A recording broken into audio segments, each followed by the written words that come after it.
Welcome to a candidate forum featuring candidates for Sacramento County District Attorney. I'm Paula Lee, a member of the League of Women Voters and a volunteer, and I'll be moderating today's forum. The forum is sponsored by the League of Women Voters and by Sacramento Metro Cable Television, Channel 14. It's being taped for rebroadcast, and it will be rebroadcast every Sunday on Channel 14 between now and Election Day. The League of Women Voters is a nonpartisan, nonprofit organization of women and men. Our mission is to encourage citizen participation in government. We do this in two distinct and very separate ways, through education and through advocacy. The forum today is our education arm. The League does not support or oppose political candidates or evaluate candidates. We don't support or oppose political parties either. We do, however, after careful study, take positions on public policy issues, and we advocate for those positions in the legislature, and we advocate for ballot measures, and that's our advocacy arm. The format for today's forum will be as follows. Each of the candidates will make a 1-minute opening statement, and then the candidates will have 1 minute to respond to questions. It's a very short time, so they'll have to be very succinct. We know that's not easy. The timer is right in front here, candidates, so keep your eye on her because she will give you a 30-second flashcard, and you'll be halfway, and then she'll give you the stop sign. Finally, the candidates will have 1.5 minutes for a closing statement. The League promotes civil discourse, and we trust you both agree and will stick to the issues. So now the candidates running for District Attorney are Anna Marie Schubert and Noah Phillips. Thank you so much, both of you, for participating in this today. It's very helpful for voters. And we'll begin with opening statements. Noah Phillips. Thank you. I want to start off by thanking the League of Women Voters for having us here today and welcome my opponent. I want to introduce myself. My name is Noah Phillips. I'm the Democratic candidate running for District Attorney. Just so everyone knows, the election is here in Sacramento on June the 5th. I live here in Natomas with my wife and my two boys, Bodie and Lucas, ages 7 and 8. And being a prosecutor is part of my makeup. It's part of who I am. It helps shape my family and my future. And I was a successful prosecutor in all the ways that people are successful in our business, but the reality is the way that we've been doing our business has resulted in a lot of problems, including mass incarceration, the failed drug wars, and the school-to-prison pipeline. None of that made you safer, it didn't save you any money, and there was a terrible human cost. I'm here to fix it, and that's what my platform is about. I got into this business 20 years ago because a career prosecutor, a great guy named Dave Drewliner, came down to McGeorge and talked to me about fighting for people that cannot fight for themselves. And I bought that hook, line, and sinker and made it part of my career. Thank you. Anne Marie Schubert. Thank you. Thank you to the League of Women Voters as well. Two things I want to communicate today. One is that I love this community. I've been in the Sacramento community for over 50 years. My family's been here for upwards of 55 years. I grew up here, I went to local schools here, and I've been living here back since the mid-90s, dedicated to this office and to this community. I also happen to love my job every single day. I've been a prosecutor for 28 years. For over 20 years, I had a plaque in my office that said there's more to being a prosecutor than getting a conviction. When I ran for district attorney, initially that was my platform, and I followed through with that platform, establishing things like community and government relations, getting out into the community, establishing partnerships, reading programs, truancy programs, testifying in the legislature for things that are important like reading programs, literacy, anti-bullying. I've also been a leader in reforms in our state. I'm proud of the work that we do. I have a proven record, and I am looking forward to continuing the work. Thank you. Okay, now we'll begin the questions, and we'll start with Anne Marie Schubert. The DA's office has come under fierce criticism following the Stephen Clark shooting by Sacramento police and has been accused of failing to file charges against officers in nearly 24 shooting incidents. Is the office obligated to review officer-involved shootings, and should there be an independent statewide body that reviews such shootings to eliminate the perception of conflicts of interest? There's no legal requirement for the DA's office to do independent reviews. When I was elected DA, I reestablished that. That had been stopped previously for a number of years. Our office obligation is just the same as any other district attorney's office in this state, which is that we have to follow the facts and follow the law. There's a jury instruction that makes it very clear whether we agree with the law or not. We do not get biased by public opinion or public sympathy.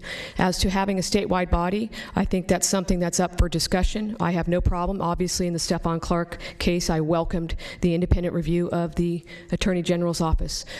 Do I have any issues that we can do our jobs fully, fairly, and independently? Absolutely not. Will I do it in this case? Absolutely. And that's what I'm committed to doing. Thank you. Noah Phillips. There's a huge fence that certainly encompasses the district attorney's office right now in Sacramento County. A huge fence around a public agency. That fence exists because, unfortunately, there has been a failure in leadership from the district attorney's office both before and after the Stephon Clark killing. Why are we having this problem? Why does it exist? It is because the district attorney has been unable to develop the relationships needed to engage the community, ensure there is trust, to make sure when these things happen, the community can trust law enforcement. I can change that, and I intend to. Next question for you, Noah Phillips. Proposition 14, to reduce many nonviolent crimes to misdemeanors, was approved overwhelmingly by voters in 2014, but it's come under criticism by prosecutors who claim the measure is increasing crime. Is Prop 47 working? And if not, what would you propose to improve it? Proposition 47 is working. Criminal justice reforms have been proven to reduce crime. I believe that the governor's criminal justice reforms that have taken place over the last 7 years have been very effective at reducing crime and ending mass incarceration. The architect of the opposition of criminal justice reform is my opponent. Over the last 7 years, she has had the ability to help promote Proposition 47 and other criminal justice reform efforts. She has spent her time fighting those reforms. I believe they work, and they should continue to work. Anne Marie Schubert. As for Prop 47, I would indicate it's not just prosecutors that have criticized that proposition. It's been business leaders, community leaders. It's been retailers and grocers across the state when they've realized that they have suffered massive results of theft, upwards of $1 billion, and that's just what's reported. We know statistically that it's grossly underreported as well. We also know that property crimes are up across California. I believe the theory behind Prop 47, which is we should get people help, and there was promises made under Prop 47 that we would save hundreds of millions of dollars that would go to individuals to get drug rehab. I believe in that. The reality is that those promises have never materialized. In fact, in Sacramento County here alone, we made an effort to get funding under Prop 47, and we got a whopping $0 for all those individuals that desperately need help. So yes, it needs help. I believe in the theory, but it's not working as it is right now. Anne Marie, sorry about that. Studies show racial disparities in drug law enforcement, despite the fact that white and people of color sell drugs at the same rate. What would you do to minimize these disparities? Well, I definitely think over time there has been racial disparities in the penal code. There was no question historically under the old law that things like selling of crack cocaine or the possession of crack cocaine had a different, what we call triad, than things like methamphetamine or other types of drugs. So we've seen those reforms being made, which is important because people deserve to be treated across all races the same. That's what we do in our office. When we get cases in, we do not look at their race, demographics, anything of that nature, zip codes. It doesn't matter to us. So in terms of that, I think there's absolutely been reforms so that people are treated fairly across all spectrums. Noah Phillips. It is incomprehensible to suggest at this point in time that there are not racial disparities in how people are treated in the criminal justice system. What I would do as your district attorney, which has not happened to this point in time is I would bring in an organization, either national, state, or local, that would conduct a data-driven analysis of how we file cases and whether, in fact, there are racial disparities in how we file cases, how we plea them out, or how they are sentenced. And I think the reality is that when we do that kind of data-driven analysis, we will find out that our office, like many offices across California and the nation, have a problem with race and how cases are filed and resolved. And I would seek to resolve that issue by identifying the problem and moving forward with a solution. Noah Phillips, do you support the bail reform moving through the California legislature? The answer is yes. I fully support the removal of cash bail. You should not have to stay in jail simply because you cannot afford to get out.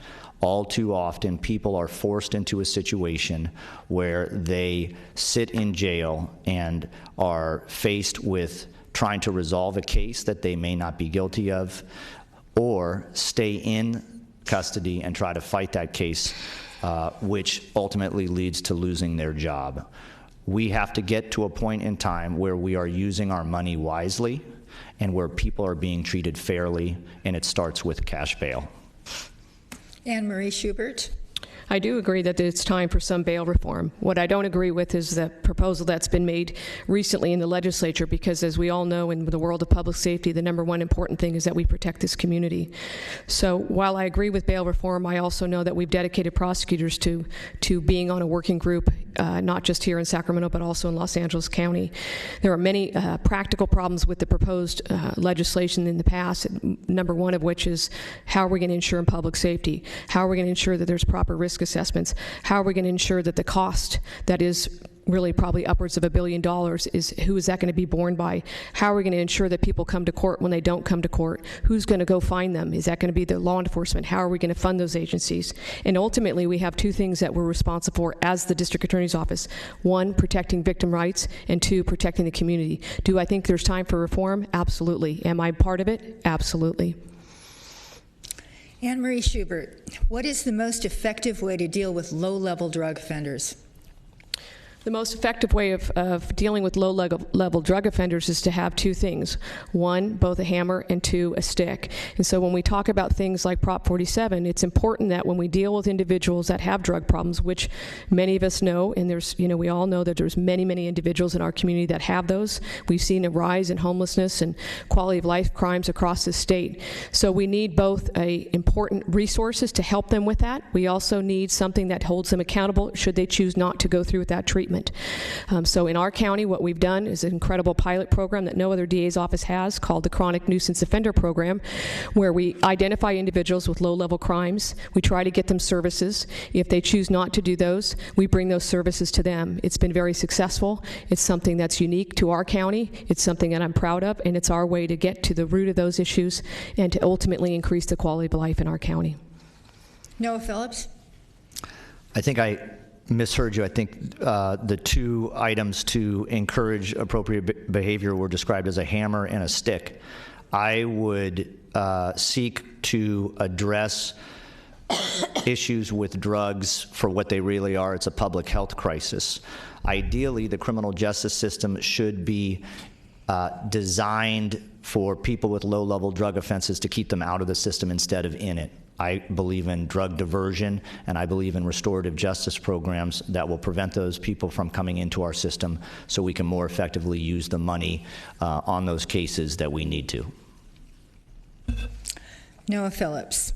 The District Attorney's Office led the way to the recent arrest of a suspect in the East Area rapist case, using DNA evidence and public websites without seeking a subpoena, a tactic that has come under fire by some critics. Was there a better way to seek this evidence without creating privacy concerns for the millions of people who have submitted their DNA to such sites? With regards to the arrest of the East Area rapist, I do want to congratulate the very hard work of the FBI and particularly of investigator Paul Holes, who dedicated much of their lives to making that case an arrest. I believe that the questions that you're raising about how the DNA was collected, how it was found, will raised serious privacy concerns, and it's really the beginning of this chapter, not the end. Anne Marie Schubert. I would also like to add that in addition to Mr. Holes and the FBI, there were many other people involved in that case. I know Mr. Phillips doesn't want to acknowledge the fact that I worked on it for 18 years and I led the task force for that, but that's a fact. I would also indicate that when we talk about the issue of genealogy and using that technique as a means of solving crime, I would remind folks that this is the biggest and most significant serial killing case in the history of California. And so when we talk about public policy, it's similar to what we talk about DOJ's and their familial search program, which is you have to balance the interests of public safety as well as the privacy interests. There was nothing about this case that used a genealogy site that was anything other but an open site. So I'm sure that that conversation will move forward, but I would remind everyone that it is the biggest serial killing case of all time in California history, and it was solved because of the work that we did on it. Anne Marie Schubert, what do you believe are the responsibilities of a district attorney to advocate on behalf of victims of crimes, and how will you meet those responsibilities? Well, I think it's paramount that our responsibility is to be the voice of victims. That's why I have worked on their behalf for 28 years. I've been endorsed by crime victims across California. I've supported them. We are the agency that has their voice when they cannot be heard. We are the agency when they have been murdered or killed, when no one else can speak for them. We are oftentimes the agency that speaks for them when they don't even want to speak for themselves. We are the advocates for Marsy's Law. Those are the types of things. So at the end of the day, our responsibilities are twofold. One, to this community, as well as to victims of crime. That's something I will have always done, will always do, and I'm proud to say that I am the voice of victims. Noah Phillips. I want to tell you a personal story so you can understand where I come from professionally and personally about being the victims of crimes. Several years ago, there was a man that was stalking my family and ultimately took my mother hostage at their home and brought her inside the house, and a struggle ensued, and my father was ultimately forced to kill that perpetrator. And in the course of that event, my mother received some shrapnel in her head, and I got to see what it meant to be a victim from a very personal perspective. And here's what I learned about being a victim, and here's how it changed me as a prosecutor. I learned that being the victim of violent crime never ends. She suffers from PTSD today. And I learned that the victims of violent crime and all crime lose their dignity. And I've learned that victims of violent crime and all crime need to be heard. They need to be heard by their local prosecutor. And I am a proud supporter of victims' rights as well. Thank you. Final question. Noah Phillips. What is or would be your policy regarding charging children in adult court? When would you use your authority to file charges in adult court, and when would you pursue a case in juvenile court? I would rarely file charges against juveniles in adult court. I just want to tell you another story about a case I handled. I'll try to keep it under a minute. There was a young man who I met while I was prosecuting his father. And while prosecuting his father, I got to meet the rest of his family.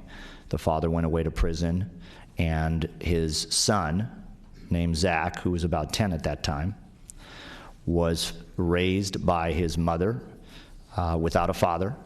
And when he got to be about 13, he started getting into trouble, as you might expect for a young man who didn't have a father. And by the time he was 16, he committed a very serious crime. And so my goal as your district attorney would be to find ways that we can prevent the Zachs of our community from finding their way into the justice system at 13 and finding ways to prevent them at that age of 16 from using a firearm, because we should be treating juveniles and kids as kids. Thank you. Okay, actually, one more I question. don't think I got to answer that one. Oh, that's right. That's Yeah, okay. sorry. That's all right. Sorry, Anne-Marie Schubert. No problem. I find it interesting that Mr. Phillips says he would rarely file against juveniles in adult court when he's told the ACLU he would never file against a juvenile in adult court. With that being said, when I came in as the district attorney, I changed the policy of the office, which was we would no longer automatically file against juveniles just because they used a gun. So we have significantly reduced the number of filings against juveniles in adult court. And in fact, in 2017, despite the fact that we filed over 1,600 cases of juveniles in juvenile court, we only filed 24 cases of juveniles in adult court. Those cases represent murders, serious sexual assaults, and multiple armed robberies with guns. So I do believe in rehabilitation for minors. That is the spirit of juvenile court. I also believe that there are, on probably less than 1% of all cases, that there are some offenders that are so serious that we have an obligation to not only stand up for the victims of those crimes, but to protect the community. Okay, I think that will be the final question. So we'll move to closing statements, and we will reverse the order. So we'll begin with Anne-Marie Schubert. Thank you, Paula. For the voters this year, what they need to decide in terms of their district attorney is two questions. One is who's the most qualified, and two, who's the most ethical. As for me, I have a broad base of support because of the work that I've done. I have support from elected officials on both sides of the aisles, whether Republicans or Democrats. I have support, obviously, from law enforcement, business groups, community groups, chambers of commerce, realtors, crime victims, and the dedicated prosecutors of our office. But the second question, which I think is critically important in this election, is who has the highest level of ethics.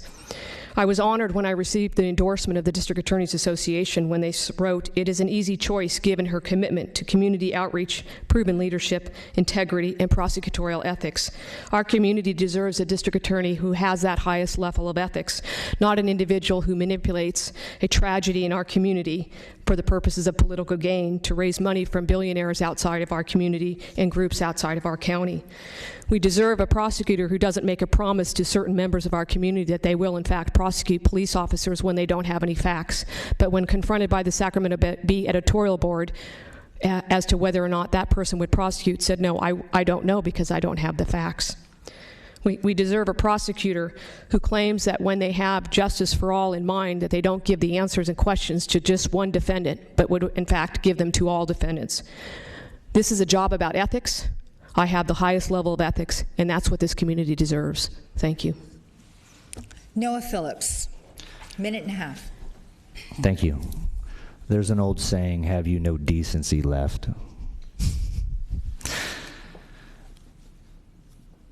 We live in a community right now where there is a crossroads in Sacramento County about how we're going to move forward. You can move forward with a fence, with walls that have been created metaphorically, with division, with silence after tragedies, with weekly protests for people demanding justice and change. People have been crying out for change over the last couple of months if you've been around downtown or anywhere. What they're looking for is equal justice. Now look, I know law enforcement. I know who they can be. I know who they can become. We need them to be a group of individuals that works for everyone. And we need this system of justice to work for everyone in our community. I can bring that to Sacramento County by uniting community organizations and groups that are willing to move forward so we can make our system of justice in Sacramento County a model for the rest of the country. Thank you. So that concludes our forum. On behalf of the League of Women Voters and Sacramento Metro Cable Television, thanks so much for participating. Thank you. Thank all of you in the audience. And thanks to the volunteers who make this forum possible. And stay tuned right now for some very important announcements about the changes in the voting system. Want to let you know that, first of all, that the League of Women Voters has a wonderful one-stop resource for all voters to get information about candidates and about ballot information and about ballot measures. You can go to Voters Edge, VOTERS, EDGE.org/CA. That's votersedge.org/CA. There you can see your own customized ballot by putting your address in, and then you can click on any candidate that's on your ballot or any ballot measure and learn more. You can learn more about those candidates' priorities, who's endorsed them, who's donated money to their campaigns and how much money. It's really a great resource, so be sure you check that out before you vote and get the facts. Now, for the changes in Sacramento County, if you're already a voter who votes by mail, it'll be no big deal because this week you saw the white envelope come with the pink envelope inside. But if you're a voter, the 36% of voters in the county that have never voted by mail, you may not know what this is when it comes in the mail. It looks pretty official, this white envelope, and it's got the pink one inside, so definitely open it up. And what you want to do with this ballot is you have more choices now. Fill out your ballot. Most important thing you can do is sign it. If you don't remember how you registered to vote, you might want to re-register and keep your signature the same as your driver's license, because then you'll always know how you are signing your ballot. You can drop that ballot in the mail with 2 stamps, or you can skip the stamps and go to a conveniently located vote center in Sacramento County. And drop boxes will be available too. Drop boxes will be plentiful, and they will be at every county public library. So if you know where your library is, drop it there. Now, you don't have to go to the one in your neighborhood. You don't have to go to a vote center in your neighborhood either. You can vote anywhere in the county or drop that ballot in a drop box anywhere in the county. That's the beauty of this new system. More days and more ways. The vote centers will be full-service vote centers. If you want to vote in person, you go to a vote center. If you've lost your ballot, spilled coffee on it, go to a vote center. Get a new one, any vote center. Some of them will be open 11 days before the election. That means you have 2 full weekends to vote. It's no more 1 day, 1 place. 2 full weekends, including Memorial Weekend. Do you need language help? Are you 16 and 17 years old and you want to pre-register to vote? Go to a vote center. It really is full service. And some will be open 11 days before the election, and some will be open 4 days before the election. So with all these opportunities to vote, use your voice, vote, and make democracy work. Thank you. Thank you. Thank you.